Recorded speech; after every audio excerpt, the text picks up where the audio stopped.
আমি বলতে চাই সনাতন ধর্মী হিন্দু ভাইদেরকে, ইসকন কিন্তু আপনাদের বন্ধু নয়, ইসকন আপনাদের প্রতিনিধি নয়। ইসকনের অনেক সমস্যা রয়েছে। ইসকন যে একটা উগ্রপন্থী, বাংলাদেশে তার পরিচয় লাভ করেছে। যখন আবরারুল হক ফাহাদকে হত্যা করা হয়েছে, তার পিছনে যেই ব্যক্তি ইন্ধন দিয়েছে তার মধ্যে অন্যতম একজন সদস্য হলো ইসকনের সদস্য। এবং যখন চট্টগ্রামে আমার ভাই আইনজীবী সাইফুল ইসলাম আলিফকে হত্যা করা হয়েছে, তখনও ইসকন কিন্তু এর পিছনে জড়িত রয়েছে, ইসকনের পিছনে জড়িত রয়েছে। এই উগ্রবাদী সংগঠনকে আমাদেরকে চিহ্নিত করতে হবে। চিহ্নিত করে আমাদের মধ্যে যে ভ্রাতৃত্ব রয়েছে, যে বন্ধুত্ব রয়েছে, যে সামাজিক মূল্যবোধ রয়েছে, স্বাধীন দেশে যারা এটাকে খর্ব করতে চায় তাদের থেকে বেরিয়ে আসতে হবে। প্রিয় হিন্দু ভাইয়েরা, আমাদেরকে বুঝতে হবে এই বাংলাদেশের ভাবমূর্তি বহির্বিশ্বে প্রকাশ করার জন্য, এর ভাবমূর্তি খর্ব করার জন্য, খারাপ করার জন্য আমাদের মধ্যে, আপনাদের মধ্যে একটি দাঙ্গামা সৃষ্টি করে দিচ্ছে, একটা হাঙ্গামা সৃষ্টি করে দিচ্ছে, একটি মেসেজ দিচ্ছে তারা বহির্বিশ্বে। এটা হলো ইসকনের কাজ। আমার হিন্দু ভাইদেরকে আমি বলতে চাই যে আপনারা দেখবেন অনলাইন মিডিয়ায় ফেস দ্য পিপলের মধ্যে এক হিন্দু ভাই এসে বলেছেন, তার নাম হলো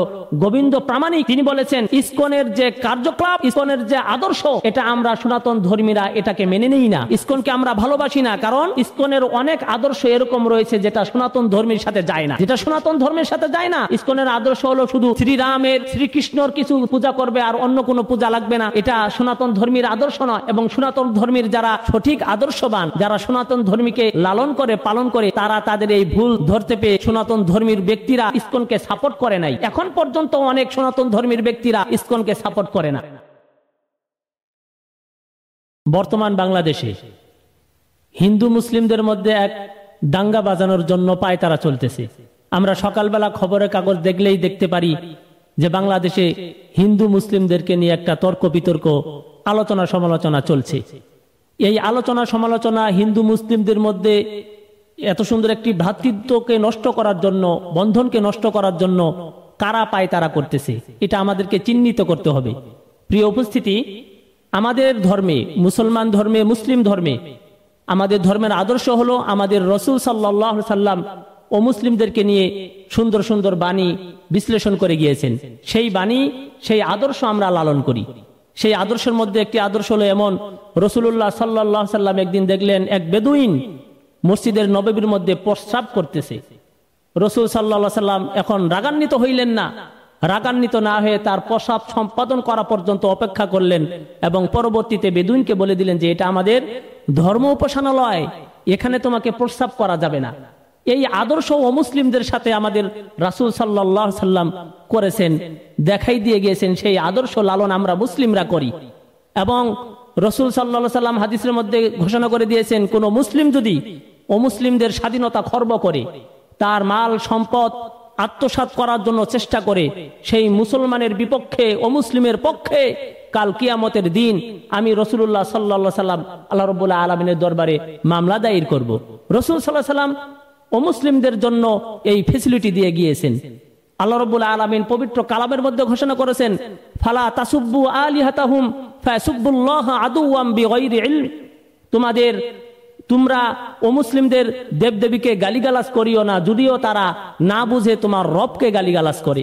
প্রিয় উপস্থিতি, এই যে অমুসলিমদের সাথে সকালবেলা হইলেই বিকাল পর্যন্ত, সন্ধ্যা পর্যন্ত, রাত্র পর্যন্ত আমরা যে তাদের সাথে একটা বন্ধুত্ব, একটা ভ্রাতৃত্ব, একটা মহব্বত যে সৃষ্টি হয়েছে, আমাদের এই মহব্বত যারা ক্ষুণ্ণ করতে চায় তাদেরকে চিহ্নিত করতে হবে, তাদেরকে চিহ্নিত করতে হবে। অমুসলিমরা আমাদের প্রতিবেশী, অমুসলিমরা আমাদের সামাজিক ভাই। আজকে তাদের সাথে আমাদের একটা দাঙ্গা সৃষ্টি করার জন্য যারা পায়তারা করতেছে, তাদের মধ্যে একটি উগ্রপন্থী সংগঠনের নাম হলো ইসকন।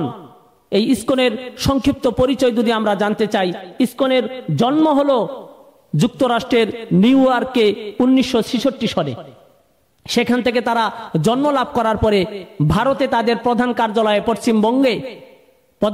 পশ্চিমবঙ্গে যখন তারা ইসকনের নানাবিধ আদর্শ প্রতিষ্ঠা করার জন্য হিন্দুত্ববাদীদের সাথে তাদের সম্পর্ক শুরু হইল, তখন হিন্দুত্ববাদীরা ইসকনের বিরুদ্ধে তিনারা স্লোগান দিয়েছিল। কারণ ইসকন যে তাদের আদর্শ লিখতে গিয়ে, সনাতন ধর্মের আদর্শ লিখতে গিয়ে ইসকনেরা কি করেছিল, সনাতন ধর্মের কিছু আদর্শের সংযোজন বিয়োজন করেছিল এবং তারা শুধু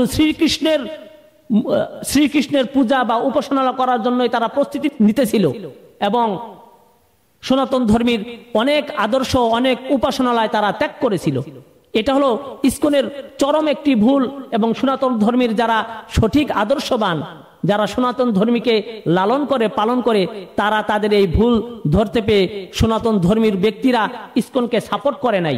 এখন পর্যন্ত অনেক সনাতন ধর্মীর ব্যক্তিরা ইসকনকে সাপোর্ট করে না।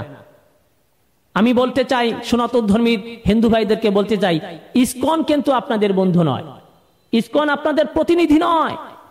ইসকনের অনেক সমস্যা রয়েছে।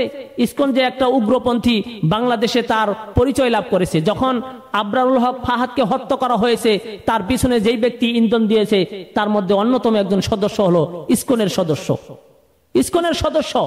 এবং যখন চট্টগ্রামে আমার ভাই আইনজীবী সাইফুল ইসলাম আলিফকে হত্যা করা হয়েছে, তখনও ইসকন কিন্তু এর পিছনে জড়িত রয়েছে, ইসকনের পিছনে জড়িত রয়েছে। এই উগ্রবাদী সংগঠনকে আমাদেরকে চিহ্নিত করতে হবে। চিহ্নিত করে আমাদের মধ্যে যে ভ্রাতৃত্ব রয়েছে, যে বন্ধুত্ব রয়েছে, যে সামাজিক মূল্যবোধ রয়েছে, স্বাধীন দেশে যারা এটাকে খর্ব করতে চায় তাদের থেকে বেরিয়ে আসতে হবে। প্রিয় হিন্দু ভাইয়েরা, আমাদেরকে বুঝতে হবে এই বাংলাদেশের ভাবমূর্তি বহির্বিশ্বে প্রকাশ করার জন্য, এর ভাবমূর্তি খর্ব করার জন্য, খারাপ করার জন্য আমাদের মধ্যে, আপনাদের মধ্যে একটি দাঙ্গামা সৃষ্টি করে দিচ্ছে, একটা হাঙ্গামা সৃষ্টি করে দিচ্ছে, একটি খারাপ একটি মেসেজ দিচ্ছে তারা বহির্বিশ্বে। এটা হলো ইসকনের কাজ, এটা হলো ইসকনের কাজ। আমি আমার হিন্দু ভাইদেরকে বলবো, আমার হিন্দু ভাইদেরকে আমি বলতে চাই যে আপনারা দেখবেন অনলাইন মিডিয়ায় ফেস দ্য পিপলের মধ্যে এক হিন্দু ভাই এসে বলেছেন, তার নাম হলো গোবিন্দ প্রামাণিক। তিনি বলেছেন ইসকনের যে কার্যকলাপ, ইসকনের যে আদর্শ, এটা আমরা সনাতন ধর্মীরা এটাকে মেনে নেই না, ইসকনকে আমরা ভালোবাসি না। কারণ ইসকনের অনেক আদর্শ এরকম রয়েছে যেটা সনাতন ধর্মের সাথে যায় না, যেটা সনাতন ধর্মের সাথে যায় না। ইসকনের আদর্শ হলো শুধু শ্রীকৃষ্ণর কিছু পূজা করবে আর অন্য কোনো পূজা লাগবে না, এটা সনাতন ধর্মীর আদর্শ নয়। ইসকনের আদর্শ আরেকটি হলো যে তারা জয় শ্রীরাম স্লোগানকে বাংলাদেশে, ভারতে প্রতিষ্ঠা করার জন্য তারা কিন্তু সনাতন ধর্মীর পিছনে লেগে পড়ে রয়েছে। সনাতন ধর্মীরা আমরা আগে দেখেছিলাম 7-8 বছর 10 বছর আগে তারা তাদের মন্দিরে তারা বলতো হরে রাম হরে কৃষ্ণ, কিন্তু এখন তারা বলে যে জয় শ্রীরাম। জয় শ্রীরাম কোথা থেকে আসলো? জয় শ্রীরাম RSS বিজেপি থেকে এসেছে। যখন ভারতে কোনো অমুসলিমকে টর্চার করা হইতো, অমুসলিমকে মারা হইতো, হত্যা করা হইতো, তখন RSS বিজেপিরা বলতো জয় শ্রীরাম।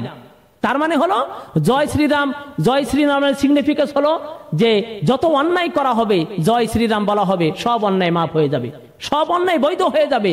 তার প্রতিষ্ঠা বাংলাদেশে করার জন্য আমরা দেখেছি যখন শাহবাগীর আমলে, যখন এরকম শাহবাগীর আমলে যারা পায়তারা করে, শাহবাগীর আমলে যারা স্বৈরাচারী করে এরকম ব্যাংক লুণ্ঠন করতো, তখন তারা বলতো জয় বাংলা।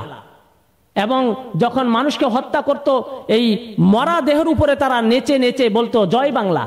তার মানে এত অন্যায় করার পরে জয় বাংলা বললে জয় শ্রীরামের মতন সমস্ত কিছু মাফ হয়ে যাবে। এই হলো জয় শ্রীরাম এবং জয় বাংলার ব্যাখ্যা। প্রিয় হিন্দু ভাইয়েরা, আমরা আপনাদের দুশমন নই, আমরা আপনাদের প্রতিবেশী। 100 বছরের ইতিহাস রয়েছে আপনাদের সাথে ভ্রাতৃত্ব রাখার, বন্ধুত্ব রাখার, মহব্বত রাখার 100 বছরের ইতিহাস রয়েছে।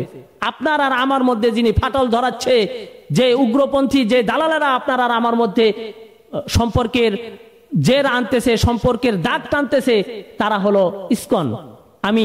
আমি একটা খবরের প্রকাশ করে আমি আপনাদের কাছে বলতে চাই যে যেটা ভয়েস অফ আমেরিকা করেছেন, ভয়েস অফ আমেরিকা একটা খবরের মধ্যে এনেছেন যে বাংলাদেশের সংখ্যালঘুরা আগের তুলনায় এখন অনেক নিরাপদ রয়েছে। এটা কিন্তু আমার কোনো খবর নয়, এটা বাংলাদেশের খবর নয়, এটা হলো ভয়েস অফ আমেরিকার খবর। যারা নিজেরাই খবর তৈরি করে বাংলাদেশের খবর ধারে না, তারা বলতেছে সংখ্যালঘুরা বাংলাদেশে আগে ফ্যাসিস্টের চেয়ে, আওয়ামী লীগের চেয়ে এখন নিরাপদ রয়েছে। তাদের এই খবরে উত্তরদাতারা 64%, 64.1% উত্তরদাতারা বলেছেন যে হ্যাঁ, এই তথ্যই সঠিক, বাংলাদেশের সংখ্যালঘুরা আগের চেয়ে নিরাপদ লাভ করতেছে বেশি।